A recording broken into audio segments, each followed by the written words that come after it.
I take the digital balance. I think the connection is... Yes, we are connected. Start the broadcast now.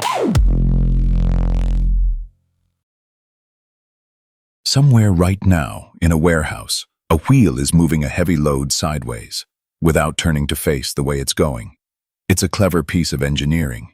It has a patent number, and the shape of it was written down in detail about 2,500 years ago, by a man who was certain he was looking at God.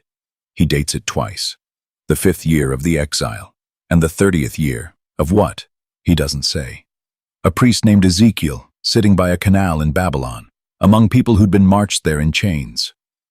He looks north, and he writes down what comes out of the sky. A storm.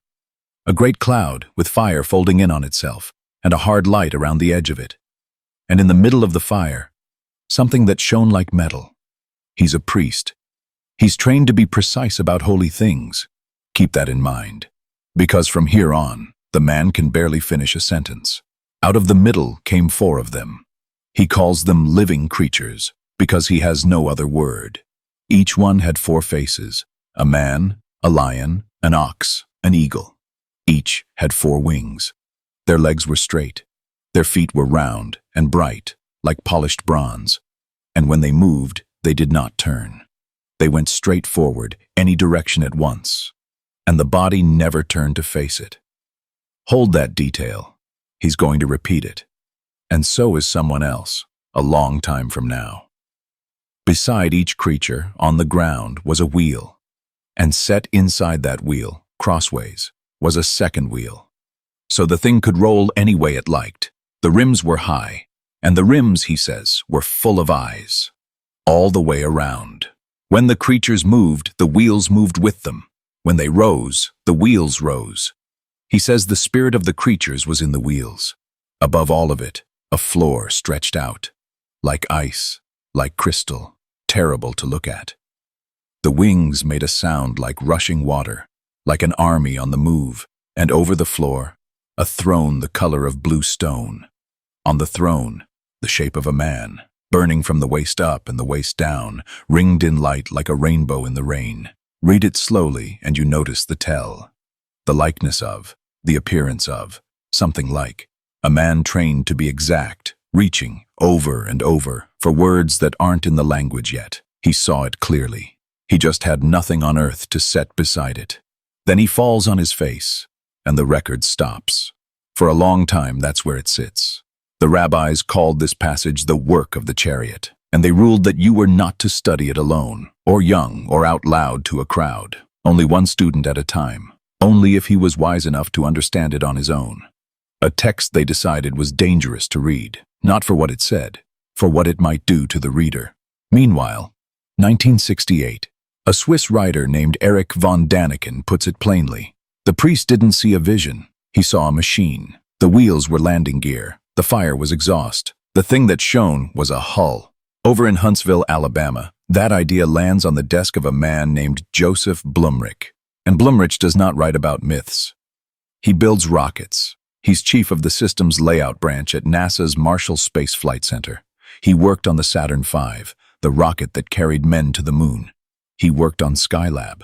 His whole job is deciding where the parts of a spacecraft go and whether they'll hold together when it flies. He reads von Däniken, and he thinks it's junk. So he sits down to take it apart, the way an engineer takes apart a bad design.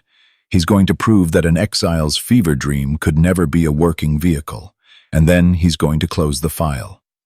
That is not what happens. He works the geometry. He works the loads. And the ancient drawing starts answering back. The 4 creatures fold down into a body with the legs tucked under it. The wings read as rotor blades. The straight legs with the bright round feet read as landing struts with shock-absorbing pads. The gleaming metal reads as a fuselage, piece by piece. The thing the priest couldn't name turns into a parts list. And then he gets to the wheels. A wheel inside a wheel. Rolls in any direction. The craft never turns to follow. Blumrich knows exactly what it would take to build that. Because in 1970, he can't go buy one. Nobody can. A wheel that moves sideways without the vehicle turning is, at that moment, not a thing that exists. So here's where it falls. Blumrich did not publish a rebuttal. In 1974, he published a book, The Spaceships of Ezekiel, in which the man who set out to kill the idea says, flatly, as an engineer, he'd been wrong. The priest was describing a craft that would fly, but the book isn't the part that should sit with you.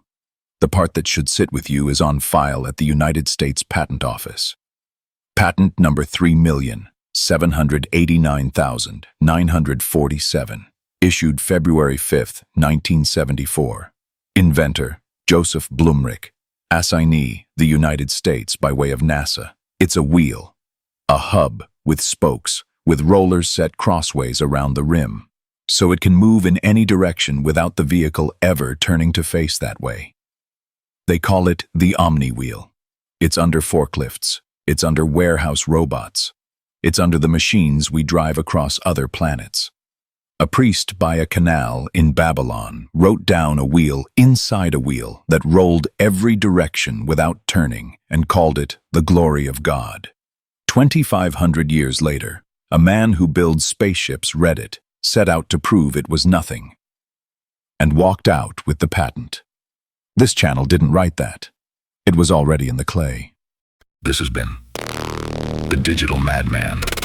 If you enjoyed this, please share it, subscribe, and smash the like button so we can get the algorithm to pick it up.